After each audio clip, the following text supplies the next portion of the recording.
Cả lớp 12 3 đang đi tổng vệ sinh chỗ máy bay ở dưới sân trường. Yeah.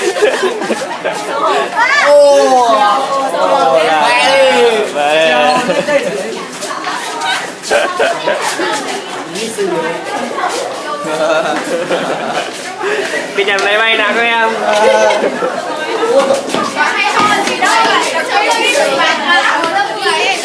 Bắn ly mình cái gì ạ? Gọi phụ huynh là được rồi. Tí là báo cho cô Hoa là ok rồi.